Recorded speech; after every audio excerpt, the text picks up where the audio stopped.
आज आपण बघणार आहोत बोर्ड पेपर सोल्युशन नवनीतने काढलेले आहेत. पहिल्याच वर्ष आहे नवनीतचं. स्मार्ट सोल्युशन आहेत 2025चे.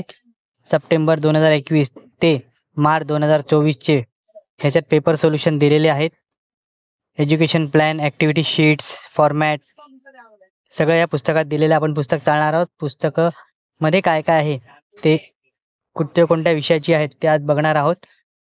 डिटेलमध्ये व्हिडिओ पाहिजे असेल तर कमेंट करा आणि कोणत्या पुस्तकांचा सोल्युशन हवं असेल तेही कमेंट करा. पुस्तक बघूया. इंग्लिश विषय आहे, बायोलॉजी आहे, मॅथमॅटिक्स अँड स्टॅटिस्टिक्स आहे, केमिस्ट्री आहे आणि फिजिक्स आहे. सर्व विषयांमध्ये सप्टेंबर 2021 ते मार्च 2024चे पेपर सॉल्व करून दिलेले आहेत. त्याच्या किमती जास्त नाही आहेत. 115, 100, 110, 90, 110 अशा किमती आहेत. 2025चा आहे. अतिशय सुंदर पुस्तक आहे. या पुस्तकाचा व्हिडिओ तुम्हाला कसा वाटला कमेंट करा. व्हिडिओ आवडला असेल तर लाईक करा, शेअर करा. चॅनलवर नवीन असाल तर चॅनलला सबस्क्राईब करा. अशाच नवीन येणाऱ्या पुस्तकांचा बुक रिव्ह्यू माझ्या चॅनलवर तुम्हाला बघायला मिळेल. धन्यवाद.